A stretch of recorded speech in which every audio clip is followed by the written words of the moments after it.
Are you sick and tired of always repeating your shopping mistakes? There is a way out of that by decluttering the right way. Decluttering is actually very tricky. It is possible to fall into this vicious cycle of buying and decluttering and buying and decluttering. So we have to declutter, but the right way. I'm going to show you how that works with the example of 5 items I want to let go. The trick is to really look at each item and figure out if it worked for you. Did you like wearing it, or did you always feel uncomfortable? And always ask why. That is the most important question, and it will help you figure out those small details that make one item a favorite and let the other go unworn. The first item is this trench coat. I wear this a lot because it is waterproof and I'm outdoors a lot in a very rainy climate. But I don't like wearing it, so I would like to replace it in the future. I figured out that I prefer flowy fabrics on myself, and this trench coat is quite stiff and structured. When I bought this, I hadn't trained my eye for color enough to realize that this is a very pale, slightly greenish shade of navy that doesn't go with the rest of my navy clothing. Navy is actually a very tricky color to match with other navies. The main problem, however, is that checked fabric at the collar and at the lapel. When I bought it, I thought those check details showed attention to detail or made the coat a little bit more interesting. That check doesn't go with a lot of my outfits. So in the future, for pieces that have to be versatile, I will avoid any printed details. Next up is this cardigan. In theory, this should work amazing in my wardrobe. It is very soft cashmere and it is gray, a good color for me and my wardrobe. However, the buttons are a real problem. After I bought this, I realized that with buttons, especially big buttons, tucking the cardigan into a pant is really difficult. It always looks off-kilter, messy, and I dislike that. If I don't tuck this cardigan in, it cuts me off right in the middle of my body, which is a very unflattering look on me and on most people. If I leave it completely open, however, I can see the buttonholes gaping open, and I don't like that. I think it looks messy. If this was a very chunky cardigan, the buttonholes wouldn't be as visible, and that look would be quite okay. But for this kind of more finely knitted cardigan, it looks weird.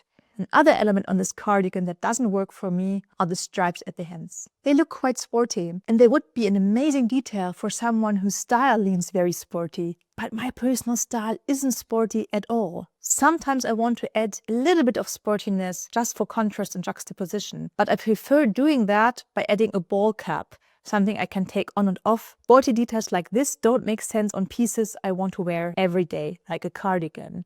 The next item is this blouse. I used to have a very elegant style when I was still working in the office.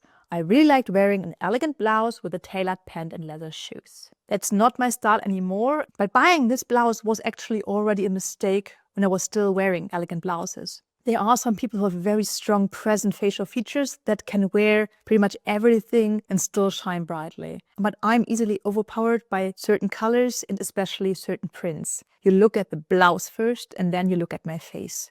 Next up is this graphic tee. There are 2 problems with this t-shirt. I tend to tuck in my tops. And when I tuck in the t-shirt, a lot of the print vanishes into my pants and the rest gets slightly distortioned. So if in the future I want to buy a graphic t-shirt, I want to get a print that ends higher up. The main problem with the t-shirt, however, is the print. I like the print. I love the colors. The Amalfi Coast is nice. However, every store is selling graphic tees. And because so many people are wearing them, without having a strong personal connection to what they are wearing, graphic t-shirts always feel quite generic and average. And I don't want that in my clothes. I want them to feel very personal. I have a different graphic tee. Looking at it objectively, the Amalfi t-shirt may be prettier or even more flattering, but I love this t-shirt. I bought it in a small Japanese store in London. My now husband lived there for a while and I used to visit him there, and we had a wonderful time in that vibrant, very interesting city. And I lived in Japan for 4 months for an internship, so Japan is very close to my heart. And when I wear this t-shirt, all those warm, fuzzy memories that I connect with Japan and London come back to me and just make me really happy. And that is what I want from most of my clothes, but especially from my graphic tees.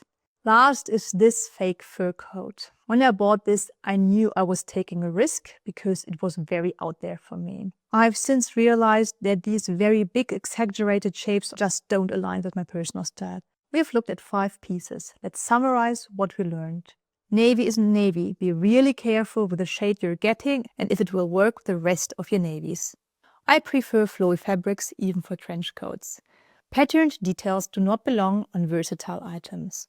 I should avoid cardigans with buttons, and I should avoid sporty details on my clothing. I don't wear elegant blouses anymore. I should always check if the clothes wear me or I am wearing the clothes. For graphic tees, the print should always stop higher up so I can tuck in that t-shirt without problems. And I should only buy graphic t-shirts if I have a very strong emotional reaction to the print. Very bulky, exaggerated, big shapes don't work on me. They don't align with my personal style. I think there was quite a lot for just 5 pieces. I did one thing apart from looking at my past mistakes that helped me avoid a ton of shopping mistakes. I developed a method to create my perfect color palette. Perfect is a really big word, but here it actually holds true. Because that method not only considers which colors I love, but also how those colors work together. I made a video about that and I'll leave it on the screen for you. If you want to watch one more video of mine, make it that one. Because creating that color palette for me had a huge impact. Thank you so much for watching this video. I'm really looking forward to seeing you again. Until then, have a wonderful day and goodbye.